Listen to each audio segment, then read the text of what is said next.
Australia have drawn the test match. Brett Lee survives. इस video में हम आपको बताएंगे कि इस सदी में सबसे बेहतरीन 5 टेस्ट मैच सेविंग इनिंग कौन कौन सी हैं कि जब एक प्लेयर ने जबरदस्त रेजिस्टेंस दिखाई और अपनी टीम को मैच बचा के दिया, यानी कि मैच ड्रॉ कर दिया। अगर आपने इस सीरीज का पार्ट 1 नहीं देखा तो आप जरूर जाके देखिए, जहां पे हमने टॉप 11 इनिंग्स को सिलेक्ट किया था। नंबर 11 से लेकर नंबर 6 तक मैंने इनिंग्स उस वीडियो में बयान की हैं। यहाँ पे मैं आपको बताऊंगा top 5 innings of this century, best match saving innings. तो stay tuned. In the third century for Ricky Ponting. Full of courage and full of pride. इन तमाम इनिंग्स को हम लोग जज करेंगे इन 4 पैरामीटर्स पे। नंबर 1 ऑपोजिशन की स्ट्रेंथ, नंबर 2 सिचुएशन इस मैच की किस तरह की थी, कंडीशंस कैसी थी, पिच कैसी थी, कितना टाइम मैच में बचाना था। Number 3 support from the other and, दूसरे एंड पे कितनी सपोर्ट थी या दूसरे एंड पे सिर्फ टेल एंडर्स मौजूद थे। Number 4 stay till the and, क्या वो प्लेयर जिसकी जरूरत थी वो एंड तक अपनी टीम के लिए खड़ा रहा। हम आपको बताएंगे top 5 match saving innings of this century. अगर आप इस तरह की और एनालिसिस और तजिए देखना चाहते हैं तो इस चैनल को सब्सक्राइब कर लें। आप देख रहे हैं अंपायर पॉइंट।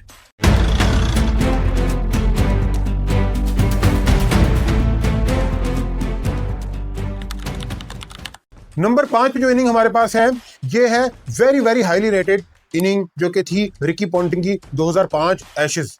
इसको अक्सर लोग best match saving inning of all time भी कहते हैं, लेकिन अब मैं आपको ब्रेक डाउन करके बताऊंगा कि क्यों इसको नंबर 1 पे मैंने नहीं रखा, क्यों ये नंबर 5 पे। Anyway still it is in the top 5। It is a great innings. Ricky Ponting ने इंग्लैंड के खिलाफ 2005 एशेज में 156 रन बनाए थे 275 बॉल्स पे। तीसरा टेस्ट मैच था ये एशेज का। एशेज 1-1 से ड्रॉ थी और इस मैच के बाद भी एशेज 1-1 पे ड्रॉ रही। हालांकि अगर ये मैच इंग्लैंड जीत जाता तो एशेज 2-1 इंग्लैंड की फेवर में चली जाती। इस मैच में पहले इंग्लैंड ने बैटिंग की और बनाए 444 रन, जिसमें वॉन के जबरदस्त 166 रन शामिल थे। ऑस्ट्रेलिया की टीम सेकंड इनिंग में अच्छा परफॉर्म नहीं कर सकी, सिर्फ टेल एंडर्स की मदद से ये लोग किसी तरह से 302 रन तक पे पहुंच गए, 302 रन। उसके बाद जब इंग्लैंड की दोबारा बैटिंग स्टार्ट हुई तो डे 4 पे इन्होंने मोस्टली बैटिंग की थी और 280 फॉर 6 डे 4 के आखिरी ओवर्स में इन्होंने इनिंग डिक्लेयर कर दी थी 280 फॉर 6 और 450 के अराउंड का ऑस्ट्रेलिया को टारगेट दिया था। और जनाब जब ऑस्ट्रेलिया की टीम खेलने आई तो एक एक करके दूसरे एंड पे तमाम प्लेयर्स आउट होते गए, लेकिन एक प्लेयर खड़ा रहा, उसका नाम था रिकी पॉन्टिंग। वो उस वक्त कैप्टन भी था। जबरदस्त इनिंग खेली थी इसने 156 रन 275 बॉल्स पे। और जनाब ये हमारी नंबर 5 की इनिंग है। He likes those shots. Didn't think he'd be able to contain himself. 10 for that from Ricky Ponting. A fantastic knock just when his team needs it. In the third century for Ricky Ponting. This game. That's away for 4. Up and over, another boundary. And Ricky Ponting moves to 150th stat score in Test match cricket. अब इस inning को जरा break down करते हैं। सबसे पहले देखते हैं कि स्ट्रेंथ ऑपोजिशन की कैसी थी। सर 3 आउट ऑफ 3 मार्क्स, बहुत स्ट्रॉन्ग टीम थी। 3 आउट ऑफ 3 नंबर, क्योंकि स्टीवन हार्मिसन था, हॉगार्ड था, एंड्रू फ्लिंटॉफ था, साइमन जॉन्स था, एशले जाइल्स था। A+ बॉलिंग अटैक और इंग्लैंड की कंडीशंस जो कि इंग्लैंड के बॉलर्स को बहुत ज़्यादा सपोर्ट करती हैं, बहुत ज़्यादा प्रेशर था। सिचुएशन कैसी थी, बहुत टफ, क्योंकि एशेज स्टेक पे लगी हुई थी, बहुत इंपॉर्टेंट टेस्ट मैच। और सिचुएशन के भी हम देंगे 3 आउट ऑफ 3। सपोर्ट दूसरी एंड से कैसी मिली, कुछ प्लेयर साथ में सपोर्ट करते गए, लेकिन बहरहाल यहाँ पे भी बहुत अच्छे नंबर मिलेंगे 2.5 आउट ऑफ 3। एक चीज़ जो है यहाँ पे कमी थी, stay till the end. No sir, इसका पॉइंट इसको रिकी पॉन्टिंग को नहीं मिलेगा, क्योंकि रिकी पॉन्टिंग 4 ओवर्स पहले आउट हो गया था। He has. Billy Bowden has given him. Ricky Ponting, England are on the brink of a fantastic victory here. और इतने खतरनाक बॉलिंग अटैक, हार्मिसन, हॉगार्ड, फ्लिंटॉफ के सामने 4 ओवर बचाए किसने? ब्रेट ली ने और मैकग्रा ने। Glenn McGrath has to face the last over. Oh, it's missed by a whisker. Last ball. Australia have drawn the test match. Brett Lee survives with Glenn McGrath. England. यहाँ पे हम देंगे सिर्फ 1.5 out of 3। इसके total number इस inning के बनते हैं 10 out of 12। Still it was a great inning, लेकिन यहाँ पे कमी रह गई क्योंकि आखिरी ओवर तक रिकी पॉन्टिंग स्टे नहीं कर सका और ये मैच बचाया था ब्रेट ली और मैकग्रा ने, जिनका बहुत ज़्यादा कंट्रीब्यूशन है। 4 ओवर सर आप इतने वीक टेल एंडर्स के खिलाफ छोड़ के नहीं जा सकते। So anyway still a great innings, लेकिन इसको हम देंगे 10 आउट ऑफ 12 मार्क्स। नंबर 4 पे जो इनिंग्स है वो है जस्टिन ग्रीव्स की, जो कि इसने 1-2 हफ्ते पहले ही खेली है न्यूजीलैंड की बहुत टफ कंडीशंस में। जस्टिन रीव्स ने इस मैच में 202 रन बनाए हैं 388 बॉल्स पे। इस मैच की जरा ब्रेकडाउन देखते हैं और इस इनिंग को भी जरा डिटेल से एनालाइज करते हैं। न्यूजीलैंड ने सबसे पहले बैटिंग की, 231 रन बनाए। वेस्ट इंडीज की टीम जवाब में 167 रन पे ऑल आउट हो गई और तकरीबन 75 रन की लीड थी जो कि न्यूजीलैंड ने अचीव की थी। न्यूजीलैंड ने दूसरी इनिंग में जबरदस्त बैटिंग की, 466 फॉर 8 और फिर डिक्लेयर कर दी। और वेस्ट इंडीज को यह मैच बचाने के लिए कम से कम 4 से 5 सेशन बैटिंग करनी थी और वेस्ट इंडीज की टीम एक वक्त में 72 रन पे 4 आउट हो गए, 72 रन पे 4 आउट। वहां पे इनके कैप्टन शाई होप और जस्टिन रीव्स मिले और इन्होंने जबरदस्त बैटिंग की, जबरदस्त रेजिस्टेंस दिखाई। और डे 4 के एंड पे भी वेस्ट इंडीज के 4 ही आउट थे और 202 रन थे उनके। और जस्टिन रीव्स डे 4 के एंड पे 55 रन पे बैटिंग कर रहा था। शाई होप अगले दिन आउट हो गया, लेकिन उसको साथ मिल गया फिर टेल एंडर किमार रोच का, जो कि अच्छी रेजिस्टेंस दिखा सकता है। किमार रोच ने जबरदस्त साथ दिया इसका और 58 रन बनाए 233 बॉल्स पे। और वेस्ट इंडीज ने दिन का एंड किया 457 फॉर 6 और ये मैच सेव कर लिया। Fix that one off nicely. That'll do it. What a moment for Justin Graves. Cutting. That'll be 4 more. Want to go for 4.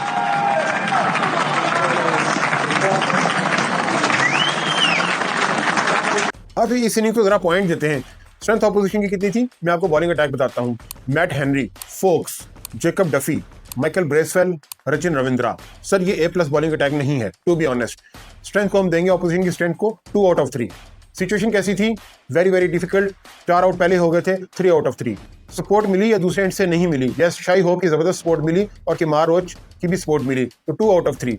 Stay till the and, yes इसने stay किया था, 3 out of 3 marks. तो total इस inning के बनते हैं 10 out of 12 और इस इनिंग को नंबर 4 पे मैं रेट करूंगा इस सेंचुरी की बेस्ट मैच सेविंग इनिंग्स में। नंबर 3 की बात करते हैं और यहाँ पे थोड़ा सा ट्विस्ट है। यहाँ पे हम एक प्लेयर नहीं बल्कि 2 प्लेयर्स की बात करेंगे। हम अभी तक अपनी सीरीज में सिर्फ एक प्लेयर का जिक्र करते आ रहे हैं, लेकिन यहाँ पे बहुत ज्यादती होगी कि अगर हम दोनों प्लेयर्स को इंक्लूड नहीं करेंगे। और ये वो प्लेयर्स है कामरान अकमल एंड अब्दुल रज़ाक, जिन्होंने 2005 में एक माइंड ब्लोइंग जबरदस्त रेजिस्टेंस दिखा के फाइनल डे पे मैच सेव किया था। कामरान अकमल इस मैच में रन बनाए थे 109, 109, 154 बॉल्स पे और जाग ने बनाए थे 71 रन 260 बॉल्स पे। दोनों को हम अप्रिशिएट करेंगे क्योंकि दोनों का बराबर का कंट्रीब्यूशन था। मैच का जरा ब्रेकडाउन आपको बताते हैं, तब मैं आपको बताता हूं कि ये इनिंग क्यों इतनी ज्यादा इंपॉर्टेंट है, क्यों इसको मैं नंबर 3 पे रेट किया है।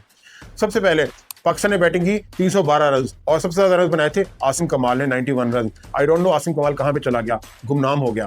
इंडिया ने उसके बाद बैटिंग की 516 रन, जिसमें सहवाग के जबरदस्त 173 रन शामिल थे और लीड हासिल कर ली इंडिया ने 204 रन की, जो कि बहुत बड़ी लीड थी।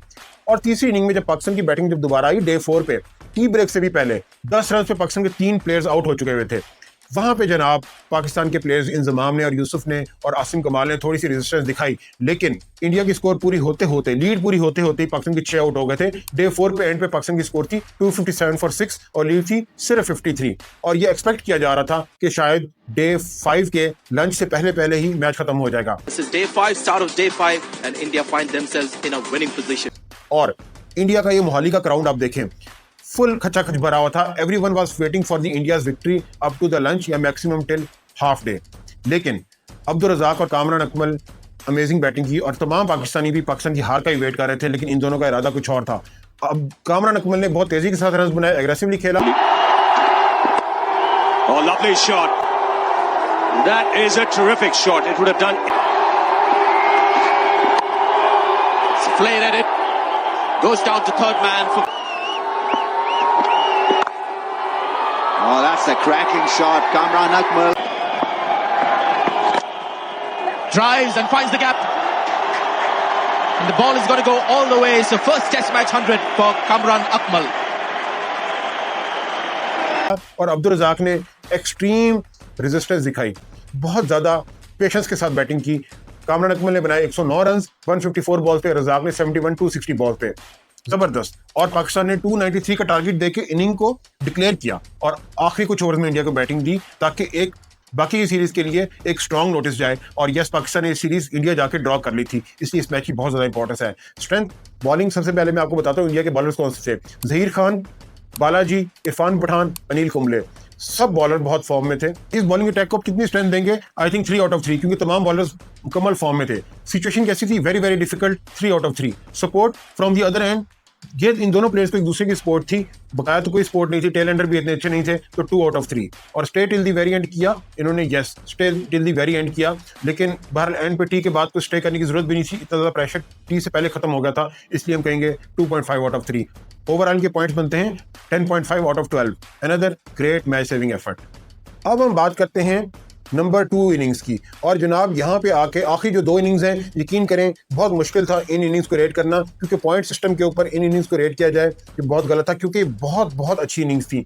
नंबर 2 पे है मैट प्रायर वर्सेस न्यूजीलैंड 2013 की सीरीज, और ये सीरीज डिसाइडर था, यानी कि सीरीज उस वक्त 0-0 से ड्रॉ थी और ये मैच इंग्लैंड हार जाता तो सीरीज न्यूजीलैंड के नाम हो जाती, लेकिन मैट प्रायर ने जबरदस्त बैटिंग की, मैट प्रायर ने सेंचुरी बनाई थी इस मैच में। मैं आपको डिटेल से बताता हूँ कि किस तरह से मैच अनफोल्ड हुआ। न्यूजीलैंड ने पहली इनिंग में बनाए 443, एक बड़ी स्कोर, और इंग्लैंड की टीम 204 रन पे ऑल आउट हो गई। इसमें भी मैट प्रायर के 73 रन शामिल थे, लेकिन हमने इसको सिर्फ फाइनल इनिंग के ऊपर ही जज किया। एनीवे 73 रन ये इसका एक एडेड बोनस है इस मैच परफॉर्मेंस का। न्यूजीलैंड ने फॉलो ऑन इम्पोज नहीं किया और 241 फॉर 6 पे इनिंग डिक्लेयर कर दी, और इंग्लैंड को टारगेट मिला 481 का 1.5 डेज में, यानी कि अभी डे 4 पे टी ब्रेक नहीं हुई थी, लेकिन 481 का टारगेट मिल गया। इंग्लैंड की टीम डे 4 पे अपनी विकेट लूज करना शुरू हो गई और 4 आउट हो गए थे डे 4 के एंड पे 90 फॉर 4, और डे 5 का स्टार्ट हुआ फाइनल डे का तो 159 फॉर 6। सो सिचुएशन बहुत बहुत खराब हो गई थी और इंग्लैंड के लिए मैच सेव करना बहुत बहुत मुश्किल था। मैट प्रायर ने यहाँ पे एक कमाल की इनिंग खेली, 110 नॉट आउट और 182 बॉल्स पे। Matt Pryor, wicketkeeper batsman, terrific record. He's got a job to do here for England, a massive job to do.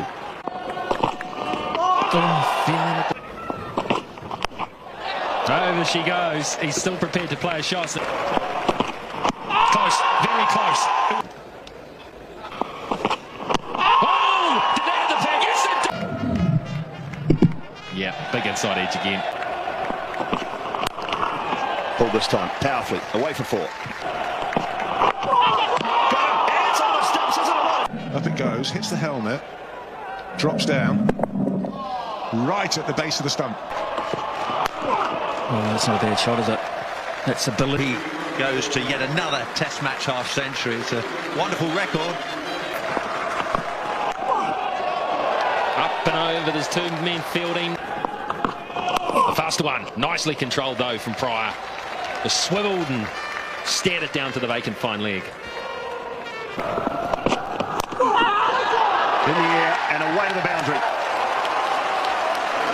That will be a Test match century from Matt Pryor. जहाँ पे aggressive shots की जरूरत थी वहाँ पे उसने shots भी मारी हैं, और जहाँ पे डिफेंस की जरूरत थी वहाँ पे उसने जबरदस्त डिफेंस भी किया। थोड़ा सा लकी भी रहा, एक बार विकेट को बॉल लगी थी लेकिन वो गिरा नहीं, आउट नहीं हुआ। विकेट को बॉल लगी थी मगर बेस नहीं गिरी। सपोर्ट की थी इसको बेल ने बनाए थे 75 रन 271 बॉल्स पे, और स्टुअर्ट ब्रॉड जिसने as a tail ender 6 run बनाए थे 77 बॉल्स पे। आउट होने वाले सारे प्लेयर जो पहले आउट हो गए थे, कुक आउट हो गया था, कॉम्पटन आउट हो गया था, ट्रॉट, रूट, बेस्टो, सारे बड़े प्लेयर आउट हो गए थे, लेकिन मैट प्रायर खड़ा रहा। अब जरा इस इनिंग को रेट करते हैं। बॉलिंग देखें आप, Trent Boult, Tim Southee, Neil Wagner, A+ bowling attack. Williamson का जिक्र इसलिए किया, इसने इस मैच में 4 विकेटें ली थी, और आप देखें कि आपका जो पार्ट टाइमर ही 4 विकेटें ले रहा है तो मेन बॉलर कितने खतरनाक होंगे, और साथ में स्पिनर था ब्रूस मार्टिन। इस मैच में स्ट्रेंथ को आप बॉलिंग स्ट्रेंथ को कितने देंगे? 2.5 आउट ऑफ 3। सिचुएशन कैसी थी? वेरी वेरी टफ, 3 से भी ऊपर नंबर देने पड़ते तो मैं बनता, लेकिन बहरहाल 3 आउट ऑफ 3। सपोर्ट मिली थी क्या दूसरे एंड पे? बड़े बड़े प्लेयर्स तो आउट हो गए थे। आखिरी 1.5 सेशन मैट प्रायर ने अकेले बचाया था, तो सपोर्ट के 2.5 आउट ऑफ 3, और स्टे टिल द एंड किया, यस। यहाँ पे मैं पहली दफा 3 आउट ऑफ 3 मार्क्स दूंगा किसी भी प्लेयर को, क्योंकि ये आप देखें आखिरी ओवर में किस तरह से मैट प्रायर ने सारी जिम्मेदारी खुद ली और आखिरी बॉल सेव करके एक डॉट बॉल खेल के सीरीज को ड्रॉ करवाया। Last ball of the Test match. Anyway it goes. Pryor's in behind it, and now he's jubilant about that 100, and now he's jubilant about what he's done. I think this innings needs special appreciation. काफ़ी ज़्यादा underrated inning है, लेकिन अगर आप match किस तरह से unfold हुआ उसको देखें तो sir it was a brilliant fantastic marvellous inning. जितनी तारीफ की जाए इस इनिंग की कम है, और ये जो डॉट बॉल खेली थी it is definitely the most valuable dot ball जो कि इस मैच की थी। और अब मैं आपको बताऊंगा नंबर 1 इनिंग जो कि इस सेंचुरी की बेस्ट मैच सेविंग इनिंग है। आपके ख्याल में कौन सी हो सकती है? सोचें and my selection is from a player जो कि अपना डेब्यू मैच खेल रहा था, and the player is Faf du Plessis. और इसने 2012 के अंदर एडिलेड के अंदर ऑस्ट्रेलिया जाके एक ज़बरदस्त मैच सेविंग इनिंग खेली थी। इस इनिंग की जितनी तारीफ की जाए कम है। इस इनिंग को पॉइंट्स देना भी मैं समझता हूं अनफेयर होगा, क्योंकि it was too good. Australia ने सबसे पहले बैटिंग की और 550 रन बनाए। याद रहे पहला मैच ड्रॉ हो गया था, ये दूसरा टेस्ट मैच था। ऑस्ट्रेलिया ने 550 रन बनाए। इस इनिंग में क्लार्क की डबल सेंचुरी थी, 230 रन उसने बनाए थे। डेविड वार्नर की भी 119 रहे और माइकल हसी ने भी सेंचुरी बनाई थी। साउथ अफ्रीका की टीम जब बैटिंग करने आई तो 350 तो इनको फॉलो ऑन सेव करने के लिए चाहिए था और इनकी टीम ने अच्छा स्टार्ट किया। ग्रैम स्मिथ ने सेंचुरी बनाई 122, लेकिन आहिस्ता आहिस्ता ये 250 फॉर 7 पे रिड्यूस हो गए। वहां पे फाफ डू प्लेसिस आया। फाफ डू प्लेसिस ने आके जबरदस्त बैटिंग की, 78 रन बनाए अपने डेब्यू पे और साउथ अफ्रीका को 388 के रिस्पेक्टेबल स्कोर तक पहुंचाया। ऑस्ट्रेलिया की टीम जब दूसरी इनिंग में खेलने आई तो उन्होंने बहुत तेजी के साथ खेला और 70 ओवरों में 267 फॉर 8 यहाँ पे इनिंग डिक्लेयर कर दी और साउथ अफ्रीका को टारगेट दिया 430 का और 1.5 डेज में तकरीबन। और मजे की बात ये यहाँ से स्ट्रगल शुरू होती है। 45 और 4 टी के ऊपर ऑलमोस्ट डे 4 पे साउथ अफ्रीका के 4 बड़े प्लेयर आउट हो गए थे, यानी कि ग्रैम स्मिथ, यानी कि एल्विरो पीटरसन, हाशिम आमला, रुडोल्फ, यानी कि बैटिंग लाइन की कमर टूट चुकी थी। यहाँ पे एबी डिविलियर्स ने जबरदस्त रेजिस्टेंस दिखाई फाफ डू प्लेसिस के साथ और एबी डिविलियर्स ने बनाए 270 बॉल्स खेल के सिर्फ 33 रन। कमाल की रेजिस्टेंस। और डे 4 का जब एंड हुआ तो साउथ अफ्रीका की स्कोर थी 77 फॉर 4, बिल्कुल ब्लॉक मोड पे चले गए थे, लेकिन मकसद था मैच बचाना और अपनी सारी एनर्जीज अगले मैच की तरफ लेके जाना। और मैं बताता हूँ इस सीरीज का रिजल्ट क्या निकला था। डे 5 पे लंच पे उस वक्त भी 4 आउट, 126 फॉर 4 लंच पे डे 5। और जब इनकी पार्टनरशिप शुरू हुई थी उस वक्त इनको 4 सेशन बचाने थे और सिर्फ 6 विकेटें बाकी थी। और ऑस्ट्रेलिया के अंदर ऑस्ट्रेलिया का अटैक कितना खतरनाक होता है आप सब जानते हैं। डे 5 पे सपोर्ट मिली इसको जैक कैलिस की भी, जिसने 46 रन बनाए। लेकिन सर जब ये जैक कैलिस भी आउट हो गया था तब भी 20 ओवर बचाने थे, 20 ओवर्स ऑस्ट्रेलिया की खतरनाक बॉलिंग के सामने। लेकिन फाफ डू प्लेसिस बिल्कुल आहनी दीवार की तरह खड़ा रहा और डे 4 और डे 5 पे इसने 2 ये DRS भी सेव किए थे। 2 DRS बचाए थे जो कि अंपायर ने इसको आउट दे दिया था, लेकिन फाफ डू प्लेसिस वहां से बच निकला और जस्टिफाइड था क्योंकि वो आउट नहीं थे।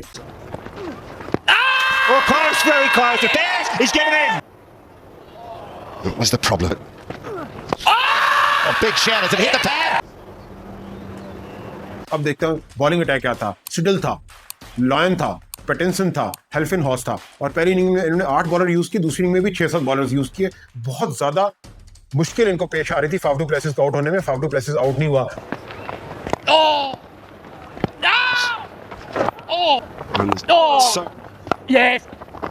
और फाइनली साउथ अफ्रीका के लिए इसने ये टेस्ट मैच सेव करके दिखाया। जबरदस्त बेस्ट मैच सेविंग इनिंग जो कि मैं अपनी लाइफ में आज तक देखी है। 83 deliveries in the first innings, and oh, gee, nicely played. Gee, it's a good shot. And now through the onside, in the air, through the gap. Francois du Plessis gets 100 on debut. It's a second innings 100, full of courage and full of pride. Well, there it is. It's all over. The match is drawn. To be there at the gate waiting for him. That's a superb effort. इसने बिल्कुल tell Anders के साथ आखिरी session बचाया था। और south Africa इस match के बाद, इस मैच का इफेक्ट इतना ज्यादा हुआ कि साउथ अफ्रीका तीसरा टेस्ट मैच बहुत बुरी तरह से ऑस्ट्रेलिया को जाके हराया पर्थ के अंदर। इस मैच में ऑपोजिशन स्ट्रेंथ को कितने पॉइंट देंगे? 2.5 आउट ऑफ 3, क्योंकि पैटिंसन सेकंड इनिंग में इंजर्ड हो गया था। इसके बावजूद बॉलिंग अटैक बहुत स्ट्रांग था, स्पेशली ऑस्ट्रेलियन कंडीशन को देखते हुए। सिचुएशन कैसी थी? Extremely difficult. 3 out of 3 support मिली। यस, दूसरे एंड से एबी डिविलियर्स की सपोर्ट मिली थी, कैलिस की सपोर्ट भी मिली थी, तो 2.5 आउट ऑफ 3 और स्टे टिल द एंड किया। यस किया, 3 आउट ऑफ 3। तो इस इनिंग को मैं दूंगा 11 आउट ऑफ 12 पॉइंट्स। मेरी नज़र में it was the best match saving inning थी। एक्चुअली पॉइंट्स के ऊपर इन इनिंग्स को रेट करना थोड़ा सा मुश्किल काम था, क्योंकि एक्चुअली जब आप उस सिचुएशन में थे, जब आप एक्चुअली देख रहे थे कि यहाँ पे कितना मुश्किल हो रहा है बैट्समैनों के लिए बैटिंग करना, I think Faf du Plessis की ये century it was a great match saving inning. आपकी नज़र में बेस्ट सेविंग मैच इनिंग्स कौन सी आज तक की, उसको ज़रूर यहाँ पे मेंशन करें। मैंने इस सेंचुरी की टॉप 11 मैच सेविंग इनिंग की वीडियोस बनाई हैं और पार्ट 1 आप देख सकते हैं जिसमें मैंने 11 to 6 का जिक्र किया था। यहाँ पे मैं टॉप 5 मैच सेविंग इनिंग का जिक्र किया है। मेरी नज़र में फाफ डू प्लेसिस की इनिंग इस सेंचुरी की बेस्ट मैच सेविंग इनिंग है। आपका इस बारे में क्या ख्याल है? अगर आप अंपायर के और इस तरह के एनालिसिस देखना चाहते हैं तो इस चैनल को सब्सक्राइब कर दें।